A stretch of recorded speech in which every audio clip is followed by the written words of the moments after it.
Hello, nonprofit leaders. I'm Sarah Olivieri, your host, and this podcast is here to assist people like you, executive directors, board members, and other nonprofit leaders make a bigger impact with insights, tips, and lessons learned from nonprofit leaders and experts. Having been an executive director, a board member, and now a consultant and coach, I truly understand the challenges you face. And that's why I'm here. I'm all about working smarter, not harder, so you can make a bigger impact without the burnout. And so is our sponsor, DonorBox. DonorBox isn't just a suite of helpful fundraising tools, it's a partner that helps you raise more money and supports you in retaining your donors. I love their forward-thinking approach. Visit donorbox.org to learn more. And don't forget to sign up for the Inspired Nonprofit Leadership newsletter, where you'll get bite-sized, actionable tips just for nonprofit leaders like you, delivered weekly to your inbox. Sign up at inspirednonprofitleadership.com/sign up. Okay, let's dive into today's episode. My guest for this episode is Dr. Tracy Baynes, who is the founder and CEO of STEP, the Student Expedition Program, a college access and leadership program for low-income Arizona high school students. She received her doctorate in oceanography from Scripps Institute of Oceanography in 1993. And after several years as a coral reef researcher at the University of Miami and the National Oceanic and Atmospheric Administration, she turned her full focus to teaching in 1996. She joined Columbia University's Biosphere 2 Center to teach in their undergraduate program and later taught and developed college-level field courses for Sea Education Association, University of Pittsburgh, Long Island University, University of Montana, and Prescott College. From 2001 to 2004, Tracy developed an international ship-based ocean semester on the West Coast for Long Island University. In 2004, Tracy founded STEP's College Prep and Leadership Program with the focused mission of educating and empowering low-income Arizona high school students to enroll and graduate from college. Welcome, Tracy. It is such a pleasure to have you on the podcast. Before we dive into nonprofit leadership-y things, you have such a rich history we've read already, but would you just share a little more about yourself personally so we can get to know you as a whole person? It's kind of crazy when I hear that bio back. Was an oceanographer for years, marine biologist. But I think one of the things that education does for people is it allows you, as your passions shift, it allows you to follow those passions. And I just couldn't be happier doing what I've been doing now for the last 21 years with STEP. Yeah. Wow. And do you still get out on the water? As much as I can on, my free time, for sure. I definitely am an ocean person. My two loves are the ocean and the desert. They're actually quite similar, I've decided, in a strange way. But yes, I definitely have a heart in the sea also. Interesting. I'd love to hear, what are the similarities you feel between the ocean and the desert? Well, here I'm living in Tucson, Arizona, and it's a desert. It's a sky island, like mountains and then wide open. And so it's a little bit like islands on an ocean. It's that wide open. You can see the landscape. And then if you think about all the plants in the desert, there's some similarities to corals. There's just a lot of kind of visual similarity to those two environments. Yeah, I can see that. And I love that. Well, let's talk about some nonprofit leadership things. And, you founded this organization. You've been doing it for 20 years or more at this point. Mm-hmm. What are some of the key insights, lessons you've learned along the way? Well, let's start at the beginning. I will tell you that when I came up with this idea of establishing STEP, there were a lot of people that said, "Are you crazy? Like, what? You've never had experience doing this particular thing before. There's so many nonprofits. You don't really know a lot of people that are super wealthy, right? All the reasons why, somebody might go, why do you think, or how do you think you're going to do that, right?" And I think I want to just say, to folks out there who are considering something they're passionate about to start a nonprofit, it's just like, if you have the passion and you have the kind of the wherewithal to just do the hard work and not get caught up in all the reasons it could fail, I think that's the recipe for success, is just, do the good work and they will come, kind of thing. But Mm-hmm. it takes a lot of hard work, right? Yep. And I think when people were saying that to me when I first started, I just thought, okay, watch me do it. you know? And so I think I do really believe when you put the hard work in, things happen. Yeah. And so that's kind of where I'd start. Was there a Um, moment in your starting where you wondered whether or not you would start your own nonprofit or build a program at another place? I mean, clearly, you'd been involved in like university programming is kind of like doing that, but I'd love to hear a little yeah. more about that thinking. Yeah, absolutely. I did the research, right? And I think that's important. Like, okay, with what you want to do, what's out there already, right? And I did a year of research. I did a year of research of looking to see what's out there and also talking to educators at large, predominantly low income high schools in Arizona, the Tucson and Phoenix areas, to say, what's going on with this statistic of this achievement gap between low income and high income kids. I really wanted to further understand it. I wanted to talk to educators about it, right? And so that period of really thinking about it, researching it, thinking of what will work, what might work. And I'll just tell you straight up, first of all, after I did some research of what the organizations were that were out there, I did find an organization that was doing similar kind of work, like a slightly adjacent, but yeah, very similar. And I actually reached out to them because they were a national organization and said, would you be interested in starting a branch in Arizona? Like, I love what you're doing. I want to bring this to Arizona students. And they were fantastic. And they said, oh, love what you want to do, but we already opened branches elsewhere in the country and we're just not interested. I said, okay, great. So I went down that path first. And then the other thing was and when I started STEP, initially it was about only, and I hate to say only, a kind of experiential leadership experience Mm. for students. Like, for example, I'd been going on tall ships, right, out Yep. to sea. I'd also worked as an instructor with Outward Bound and with NOLS, the National Yep. Outdoor Leadership School, right? And I said, I don't have to reinvent that wheel, right? I don't have to kind of come up with my own expedition. So I reached out to the National Outdoor Leadership School and said, do you want to partner? You all have been doing this for, 50 plus years. You're the experts in the field. I'm going to go to you and partner for the expedition. And that was, again, leveraging and utilizing expertise that's already out there. It is a fantastic way to go. And that really worked. They've been a partner of ours now for our entire existence, 21 years.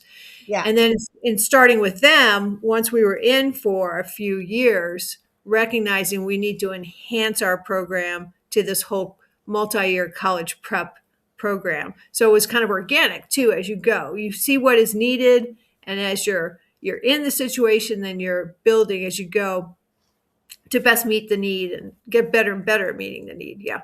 Yeah, I love that. So I'm hearing like hard, you've got to be ready to do the work and push through, but also research and partnership were keys. And I'm highlighting those because I've heard that, when I interview executive directors, founders who really kind of gain traction, Mhm. those things are always in there. There's always research, and it's usually something like you just said, like a year, right? It's not like, Right. oh, I did a Yeah. quick internet research, right, for a couple hours and Yeah. decided like start my own nonprofit is the way to go. And I think that is like really important. And then also finding those partners is really key because you don't want to reinvent the wheel, and we grow better in partnership. 100%. And when you think, for example, the expertise that the National Outdoor Leadership School has in 50 plus years of working with students, now 65 years, Yep. over 300,000 students, they trained every NASA crew that went up on the space shuttle. Wow. Every one of those crews did a NOLS leadership expedition. Yeah. So that tells you right away they know what they're doing, right? They Yeah. have the expertise, and this is a great organization to go with to partner. In fact, one of the summers we were up in Alaska because our expedition is up to Alaska sea kayaking with our desert urban kids for three Yeah. weeks. So it's really intense. One of those times we were actually sharing a beach with the astronaut crew that went up to fix the Space Hubble telescope the last time. Amazing. You So know, it's and they came over and talked to our kids about, what's like to be in space and blast off in the shuttle. And I mean, just fantastic, right? So yeah. So by partnering too, you don't just get like a boost, you get opportunities that make your programming that much more impactful. I think whenever you're doing an education program, and especially like trying to bring a disadvantaged group up in equity and access, that inspiration piece, and I said the word access thinking about the kind of equity access lens, but it is equally true, right? Literally having access to meet somebody, to speak to somebody who is a potential connection for those kids who want to go absolutely. in a route like that. And one of the things, Sarah, that I have really come to recognize in this work is that, and we really encourage our students in this, is every time for young people, or really for any human being, every time you take the chance to step outside your comfort zone, right, and Mhm. do something that is you perceive as a little risky or perceive as like, oh, that's a little uncomfortable for me.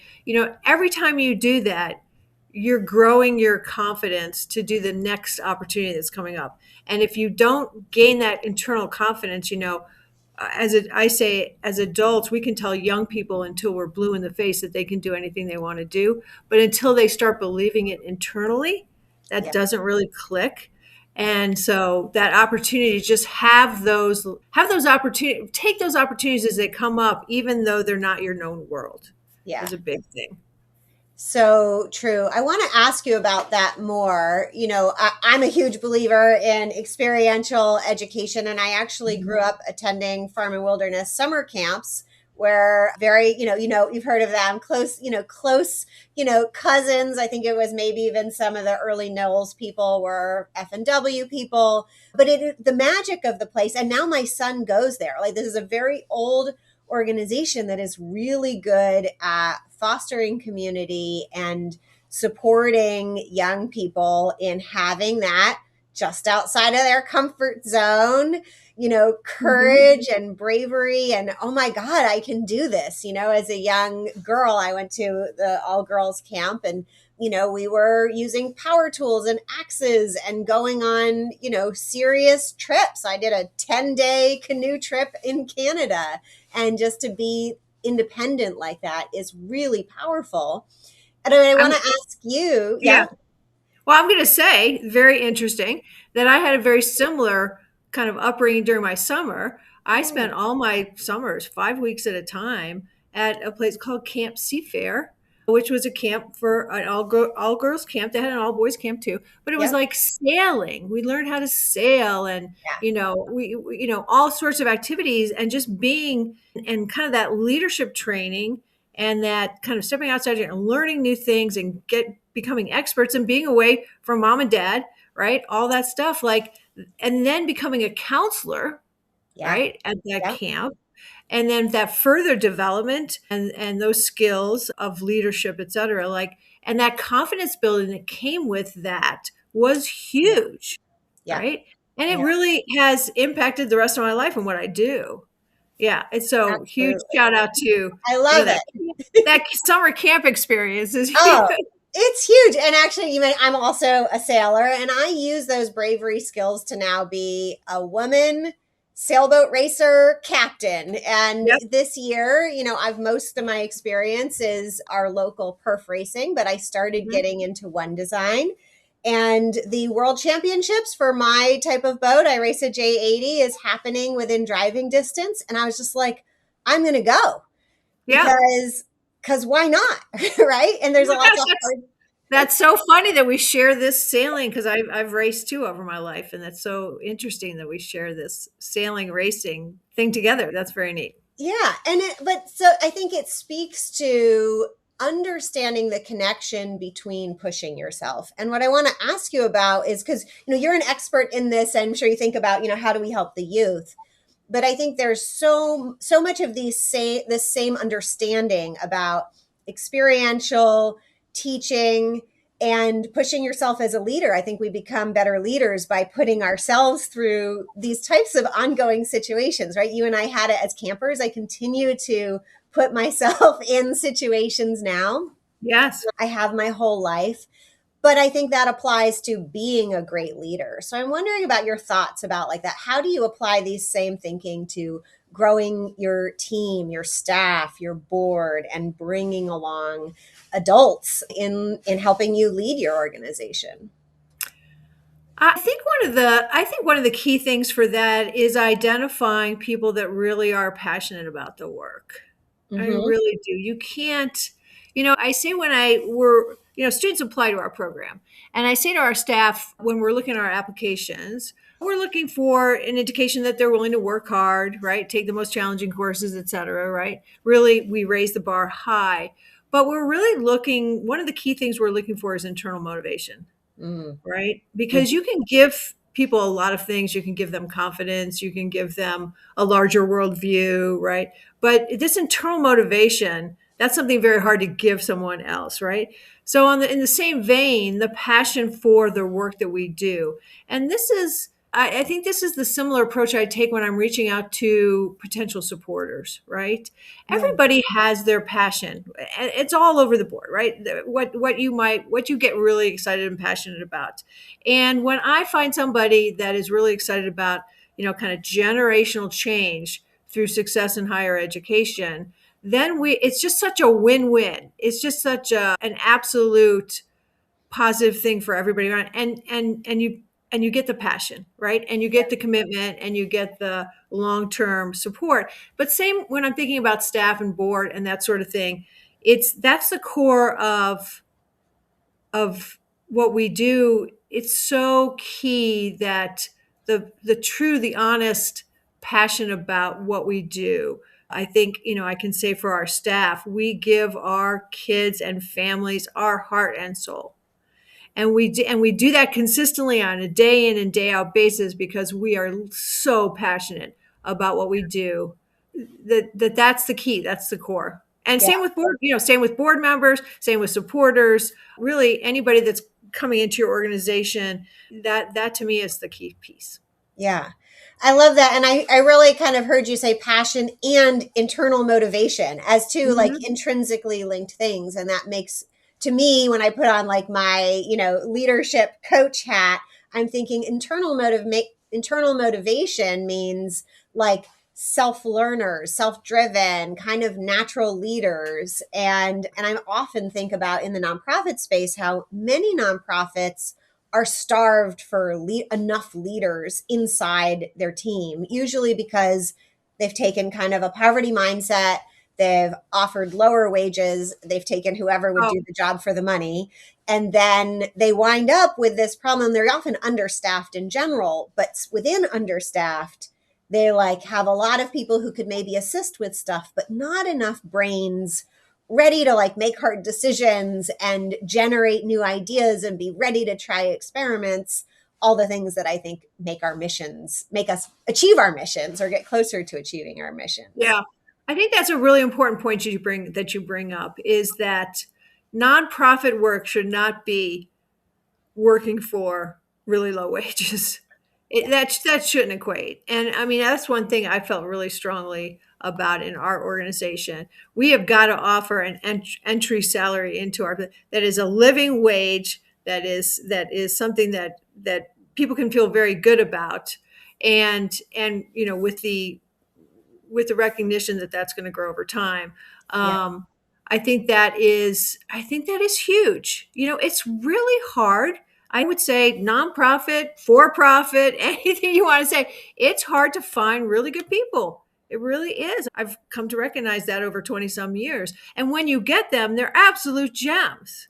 Yeah. Absolute gems, absolute gems. So, what can you do as a nonprofit leader, to provide the things that they need to stay with you long term? And I think that's a really important point you bring that you bring up, is that nonprofit work should not be working for really low wages. That shouldn't equate. And I mean, that's one thing I felt really strongly about in our organization. We have got to offer an entry salary into our that is a living wage, that is something that people can feel very good about, and Yeah. because what we know is once you've kind of trained somebody up in what your organization does in particular, that is, once you have somebody that's passionate, that's trained, that's passionate, that's efficient, that really loves working with the kids, the students really bond with them, all these things. Once you have somebody like that, it's gold. Yeah. Yeah. And it's really looking, with your board also to say, what are the salaries we need to bring in really good people that are going to hopefully stay for a long term. And that in this day and age too is tough, especially the younger people, right? They tend to be moving through jobs, I would say, more than when I was Mm-hmm.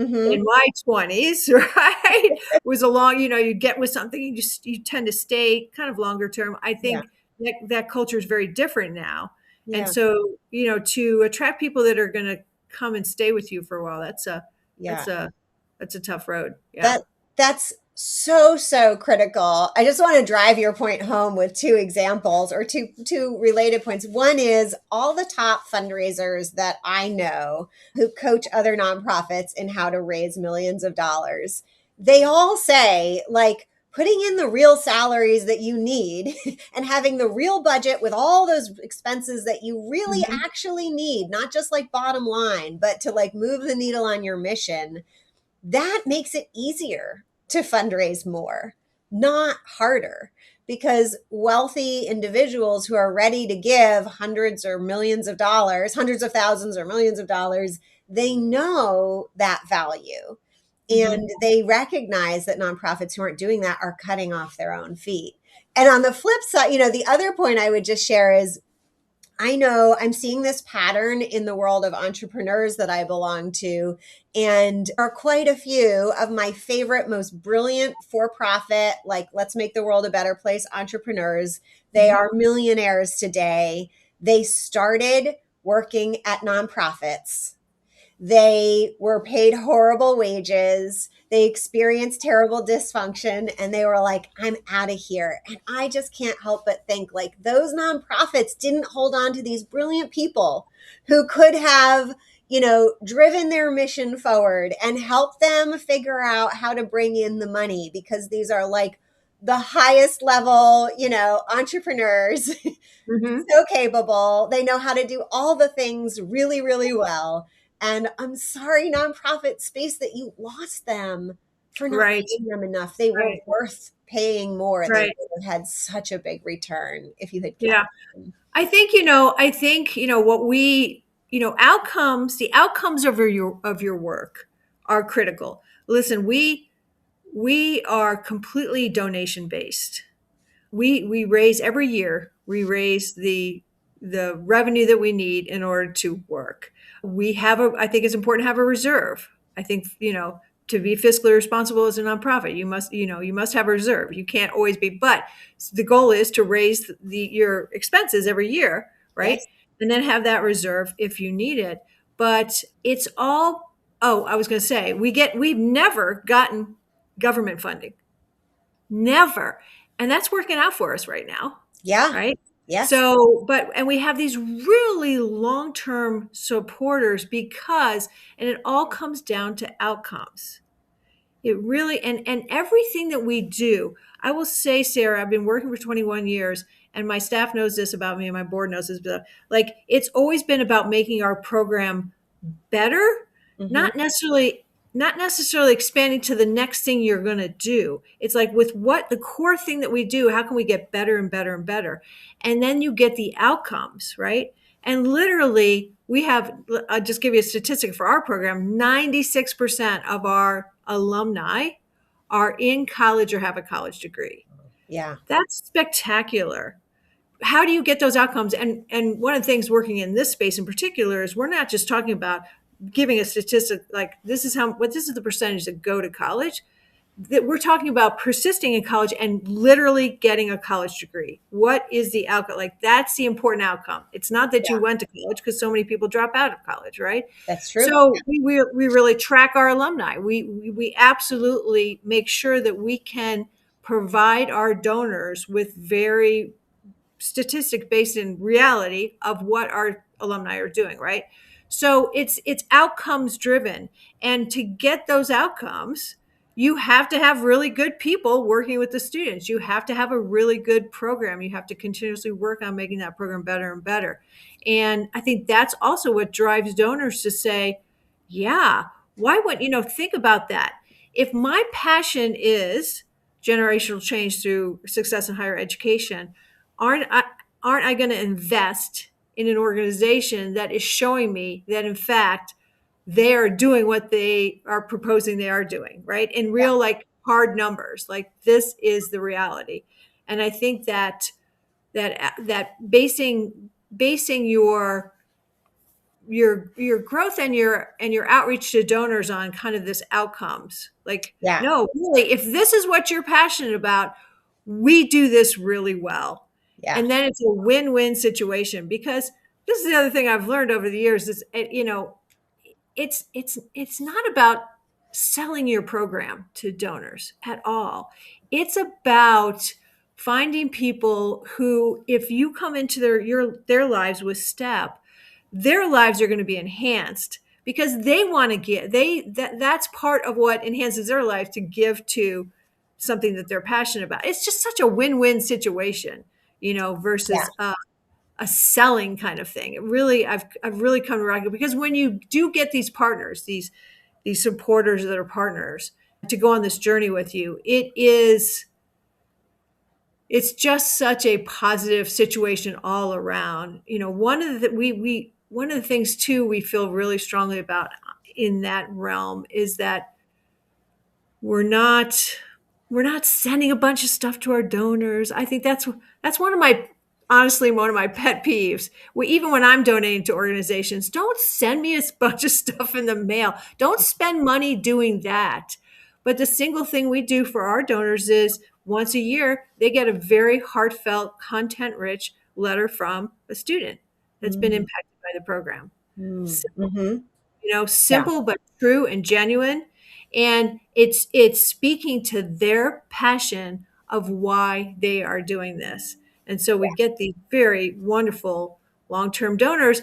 And that is what makes your organization as a nonprofit sustainable Yeah. from year to So critical. Outcomes is my leadership love language. If we have, like, year. the love languages of leadership, it is make everything outcome driven, because at the end of the day, nonprofits, when we say, like, we are mission driven organizations, your mission is an outcome. And if you just focus everything you think about on outcomes, you get, like you said, those funders who we want to be a part, and I heard you say a really important word, of the journey, right? Hmm. They want to achieve the success, but I bet they're down for, if you want to run an experiment to see if you can make your program even better, they're probably down for it, right? They're excited about it. Even if the experiment doesn't work, like, when you frame it that way, they know it's in pursuit of having a better outcome, right? It's a longer term journey. And when you have team members who are all oriented around outcomes, they naturally start to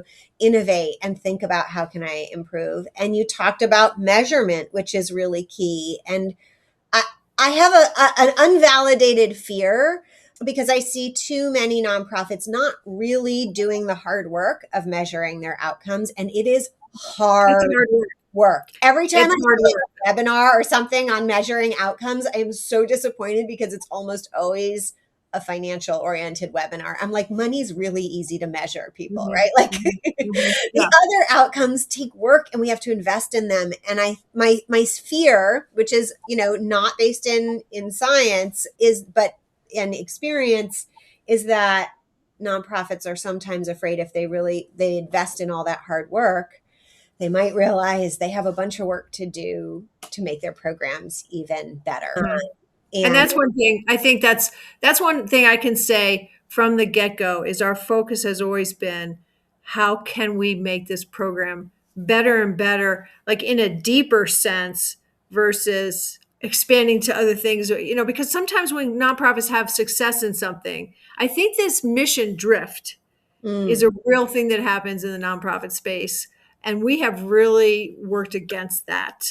Just saying, we're not going to think we can do everything out there that needs to be done. We're going to focus on what we do, and we're going to do it the best we possibly can. And I've been doing it for 21 years, and we still are like, how can we get better? How can we get Yeah. better? Like always analyzing and that sort of thing.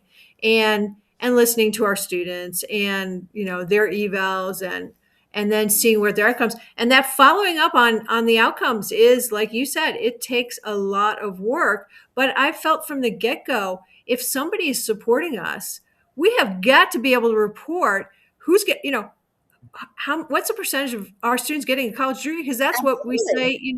This is not about going to college, this is about getting a college degree. Right. Those are two very different things, right? That's right. But that means following up for years with Yeah. students. And if you don't know, how do you know that your program is doing what you think it is, right? Like you do Exactly. need Something's to know. wrong if they're just going for 2 years and then they're dropping out. There's something That's right. wrong, right? That's So right. yeah, but like you said, it does take a lot of hard work. But I mean, what it leaves, what that, now we have, like I said, 21 years, like we have such a track record, like, and I guess this was actually from the very beginning. I just really enjoy talking to potential donors because I am so passionate about what we do and sharing that. And if that spark, if that sparks with them, or that spark or that flame is already there with them, it's just such a, again, I come back to win-win situation, right? And so Yeah. there is no, I think you mentioned maybe a little earlier this concept of like scarcity, right? There Yeah. are plenty of people that can fund all the nonprofits out there, right? There are. And you just have this, a key to this, what I say to nonprofit leaders, the key is find the people that are passionate about what you specifically do. Yeah. When I started out, I was just talking to everybody. I was talking to everybody, meet, let's have coffee. Let's tell you about what we're doing. And you can tell right away within the first, 2 minutes, 5 minutes, are they passionate about what you're doing, or do they have another passion? And if they have another passion, I'm not going to try to convince them of my passion. I'm going to have a lovely coffee with them, and we're going to walk away, and nothing's going to happen. And that's fine, because, I'd say to that person, find what you're passionate about and go fund that, right?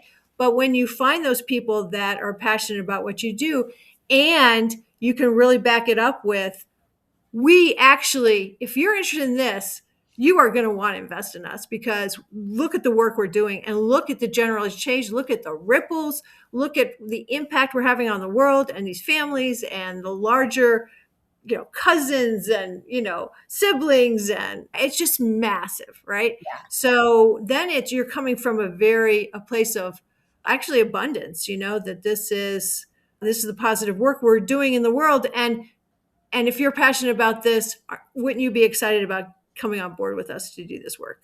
I love that. If you're listening to this, you might, when you ever felt scared about like talking to donors, just rewind the last minute, listen to Tracy on repeat. Like you've just said all the things that I know to be true, seeing it across organizations, right? And clearly you have experienced the benefit of this. Like you find your people. And then why wouldn't you love talking to people who are passionate about the same thing that you are and want to help you succeed, right? They're like, why wouldn't you love talk? It's like, if you are fortunate enough to have a great relationship with your mom, and your mom's always there for you, like you probably love talking to your mom. It's like the same feeling.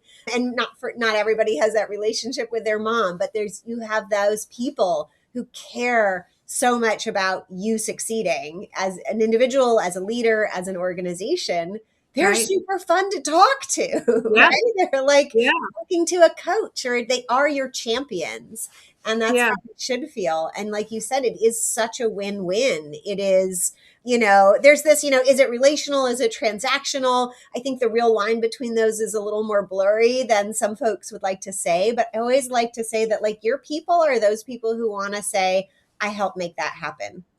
Just like I'll just tell you, I feel like, to me, it's completely relational. It just is. If it becomes, if I don't even know, when I think about that, like transactional, because, I could see that more in the for-profit space. Like, what would somebody that supports you get out of this? Like, I don't know, an investor that would then think of some monetary They get return. mission, I think. They Yeah, get to say, I help those kids go to college and get through. right, right. It's a It's just feeling that it they is. get. It to me. It's so much about relationship Yeah, throughout, whether it's with supporters or it's with our students, or it's all such a relational thing. Yeah, yeah, yeah. wonderful. Well, we are at time, so I'm going to have to wrap up here. But before we leave, if you think through all those leadership things you do, what is the one thing that you could think that folks can do as a leader, or that you do as a leader, that makes everything else easier? Oh my gosh. The one thing, I mean, I think it's finding those people that are ready and willing to dive in as deep as you are with this mission.